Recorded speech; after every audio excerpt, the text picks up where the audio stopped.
Johnny Carson secretly walks into his own restaurant, stops cold when he hears a server crying. Years ago, he had opened The Last Laugh, a high-end but welcoming restaurant in Burbank, California.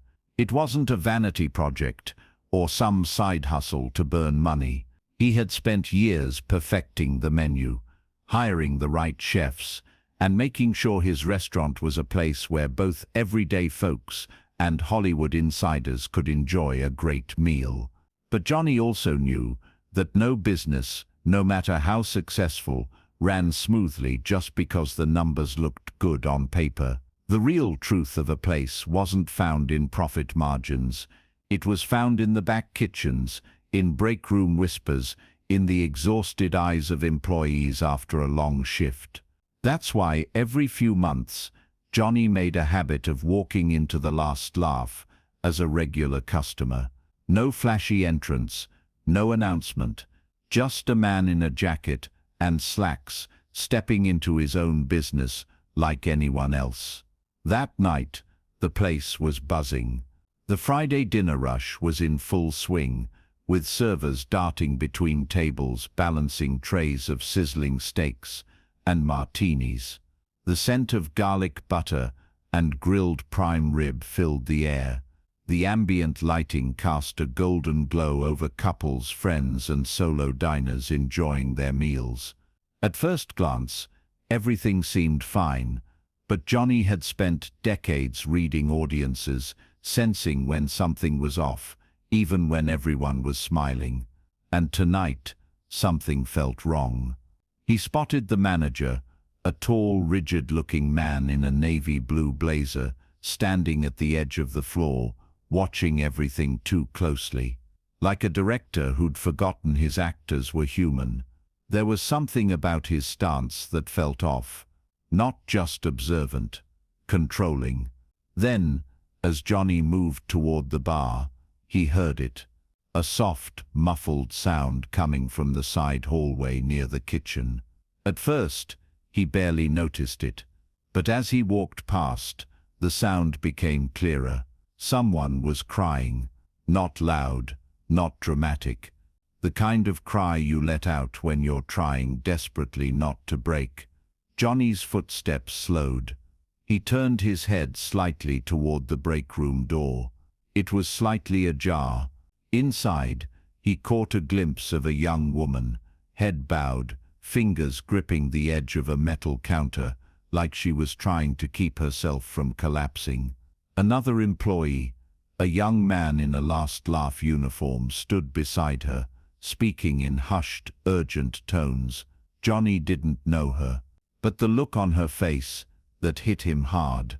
Something was very, very wrong, and he wasn't leaving until he found out what. He turned back toward the bar, taking a seat on one of the stools. His face was calm, but his mind was racing. The crying, it wasn't just stress, it was fear. Johnny had worked plenty of odd jobs before making it big in television. He knew what it was like to deal with difficult bosses, long hours, financial pressure. But this was different. His first instinct was to walk over and ask if she was okay. But right now, he wasn't Johnny Carson, the host of The Tonight Show. He was just another customer, a stranger. So instead, he listened. The young man beside her, probably a fellow server, kept his voice low. Johnny could only make out fragments. "You can't let him. He can't let him. He doesn't own you." The woman, her voice barely audible, responded, "What choice do I have? He made it clear, if I don't do what he says, I'm gone." Johnny's grip tightened around the glass of water the bartender had set in front of him. At first he thought it might be about a customer. Maybe someone had harassed her. But the way she said it, it wasn't about a customer. It was about someone inside the restaurant. Before he could think further, the bartender approached him. "Hey, what can I get you?" Johnny turned, offering a polite smile. "Just water for now." The bartender nodded and moved on, but Johnny wasn't focused on drinks. He glanced toward the manager, in the navy blazer, still standing near the floor, arms crossed, scanning the room with the kind of presence that made people nervous. Then he noticed something else. The young man from the break room had stepped out, walking back onto the floor. His jaw was tight. His hands fidgeted as he adjusted the notepad in his apron. He looked rattled. Johnny knew an opening when he saw one. He stood up casually, walking toward the server station near the back of the restaurant, where the young man was organizing plates. "Hey," Johnny said, keeping his voice low. "Got a pen?" The young man looked up, startled. "Oh, yeah, sure." He grabbed one from the counter and handed it over. Johnny took it, but didn't walk away. He glanced at the employee's name tag. "Daniel." "Thanks, Daniel," Johnny said, voice even. "I couldn't help but notice your friend seems upset." Daniel stiffened. His grip on the stack of plates tightened. "She's fine," he said too quickly. Johnny tilted his head slightly. "She doesn't look fine." Daniel swallowed. His eyes darted toward the manager in the navy blazer before dropping to the floor. Johnny had spent 30 years interviewing people. He could read hesitation like a teleprompter. After a long pause, Daniel exhaled. "She's not fine," he admitted. Voice barely above a whisper. Johnny studied Daniel's face, reading the tension in his jaw and the way his fingers kept gripping the notepad at his waist. The kid wanted to talk. He just wasn't sure if he could. Johnny lowered his voice just enough. "Is it a customer issue?" Daniel hesitated. That pause told Johnny everything. "No," Daniel muttered. It's not."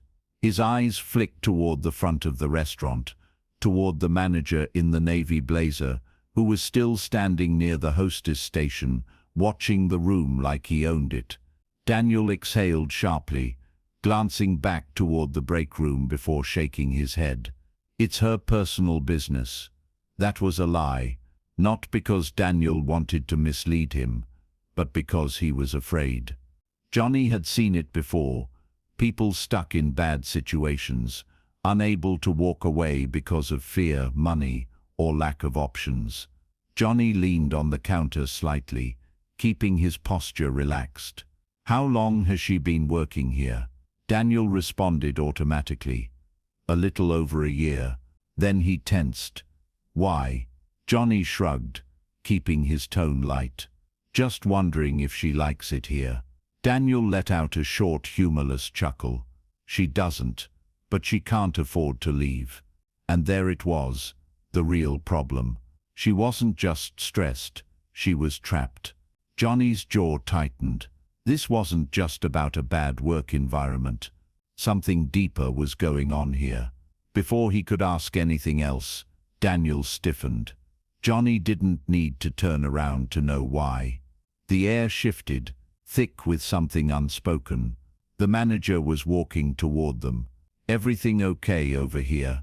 The manager's voice was smooth but firm. Daniel immediately dropped his gaze, busying himself with the plates in front of him. "Yes, sir. Just helping a customer." Johnny turned and finally faced the man up close. Mid-40s, crisp blazer, slick-back hair, the kind of polished exterior that hid something rotten underneath. This wasn't just a strict manager. This was someone who knew exactly how much power he had, and used it. The name tag on his blazer read Gerald Whitmore. "Can I help you with something?" Whitmore asked, polite but edged. Johnny smiled casually. "Just getting a pen. Daniel here was kind enough to help me out." Whitmore didn't break eye contact. "Good." He clapped Daniel on the shoulder, a little too firmly. "Let's stay focused on work." Daniel nodded quickly, eyes locked on the plates in front of him. "Yes, sir." Johnny clenched his jaw but didn't react. Not yet. He thanked Daniel and stepped away, feeling Whitmore's eyes on him the entire time. His mind was already made up.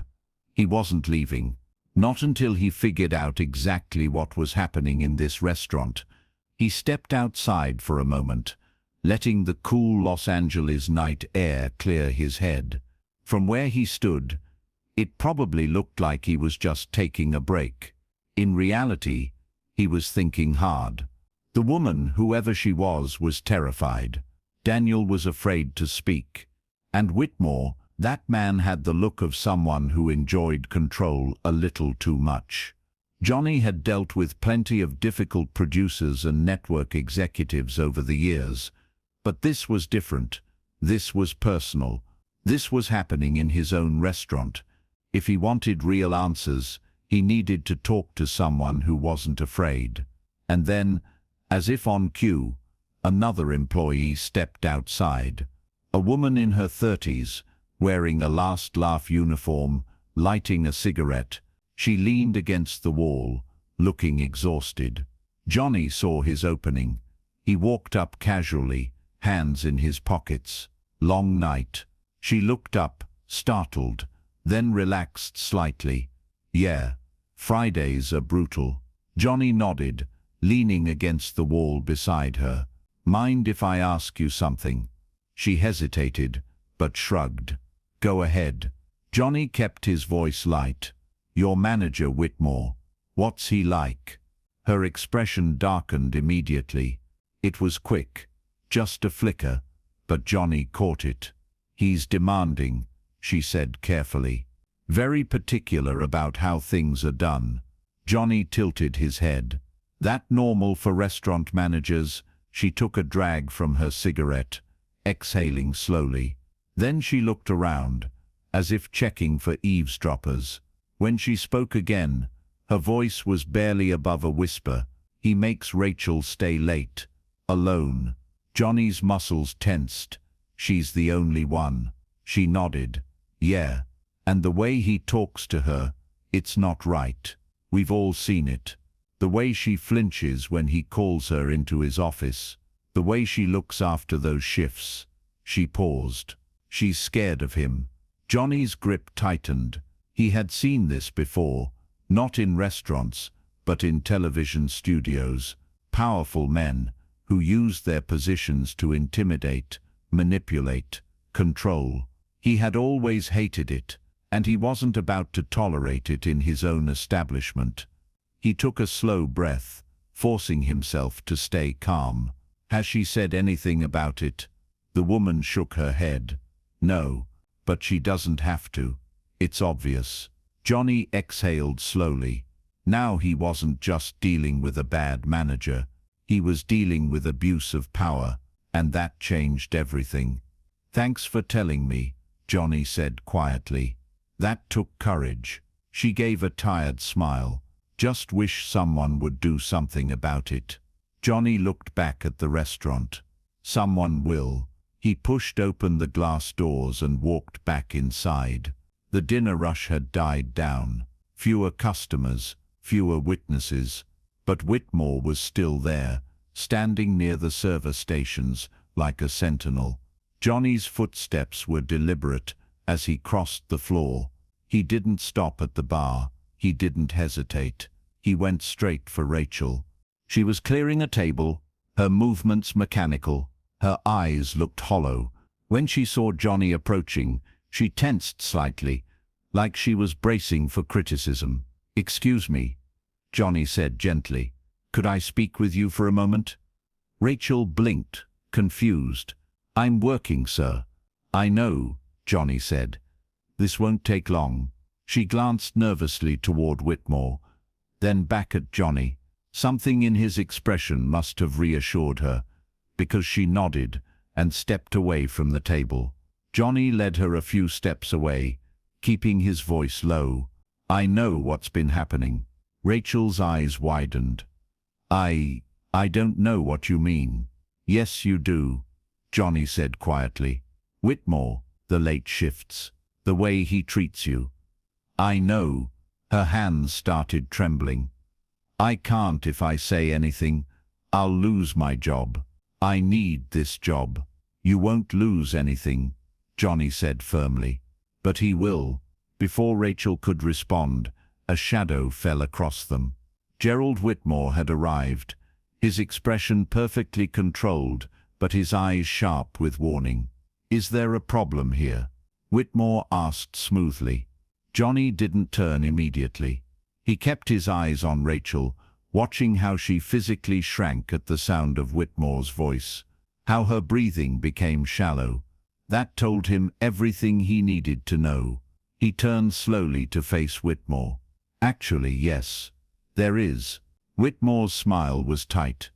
"Rachel is on the clock. Whatever you need, I'm sure it can wait." Johnny reached into his jacket pocket and pulled out his wallet. He opened it, revealing his identification and ownership documents for the Last Laugh restaurant group. Rachel gasped. Daniel, who had been watching from across the room, went pale. Whitmore's confident expression cracked. "My name is Johnny Carson," he said calmly. "I own this restaurant, and you and I need to have a conversation. Right now." The restaurant seemed to freeze. Servers stopped mid-motion. A few customers turned to look. The ambient music suddenly felt too loud. Whitmore's face had gone from confident to ashen in seconds. "Mr. Carson, I had no idea you were—" "No, you didn't," Johnny interrupted. "And that's exactly the problem." He turned to Rachel, his voice softening. "You're safe, I promise." Rachel's eyes filled with tears. She nodded, unable to speak.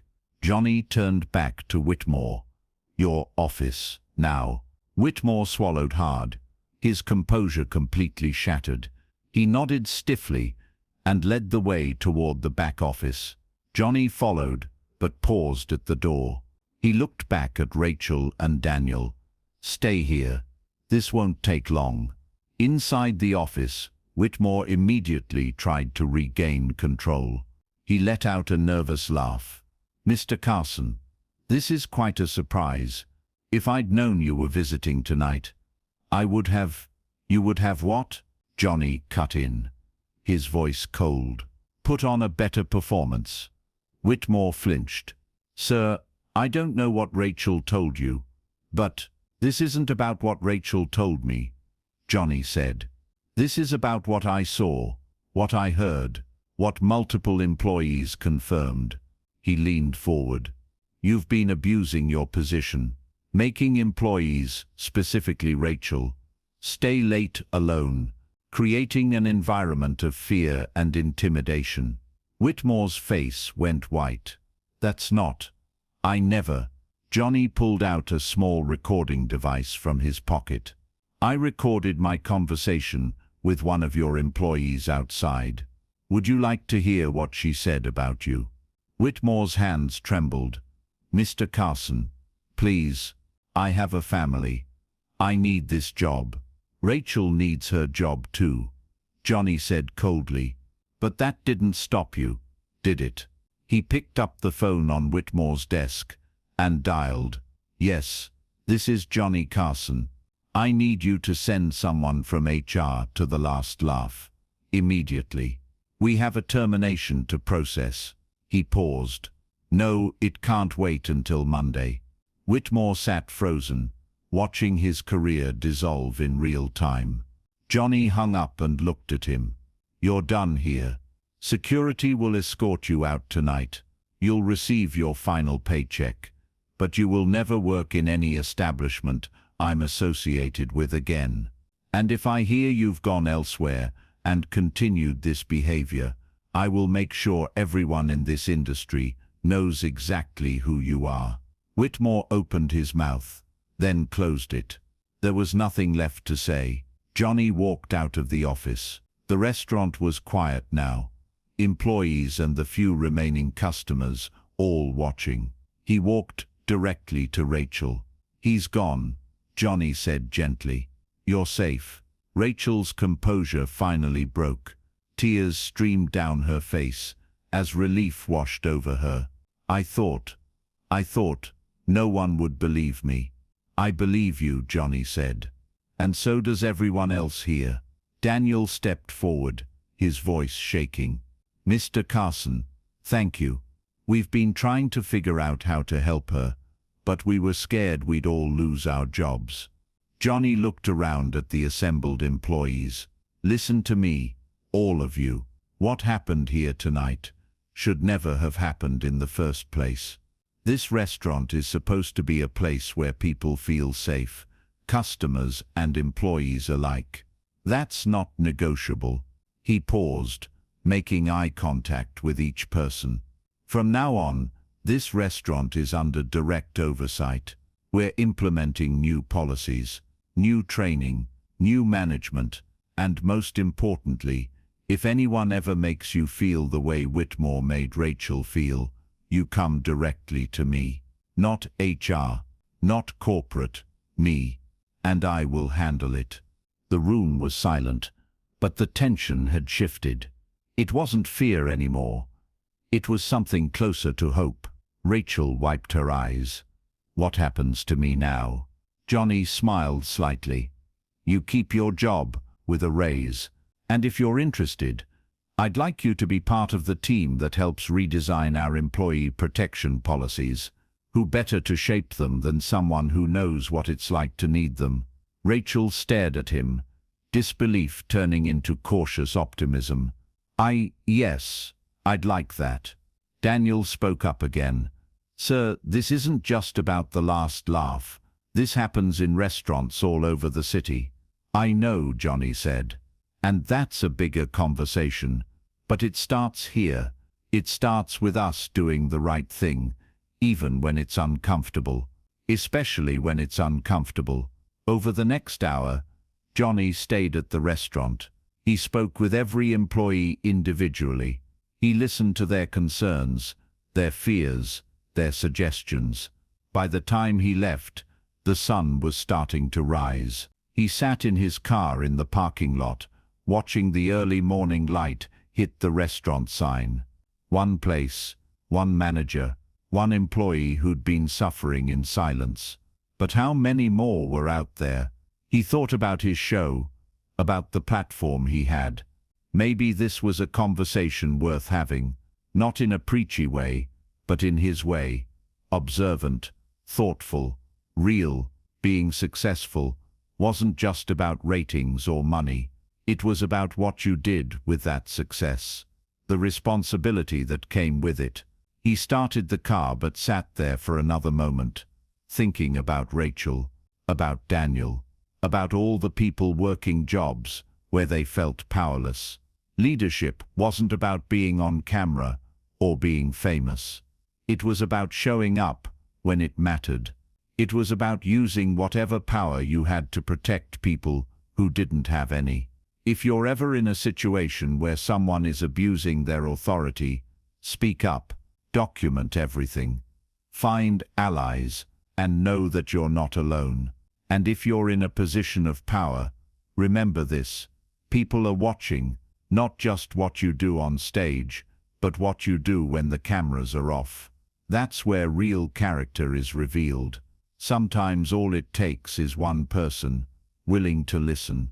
One person willing to act. One person willing to say, "This ends now." Johnny pulled out of the parking lot as the city began to wake up. Tomorrow night, he'd be back on The Tonight Show, making millions laugh.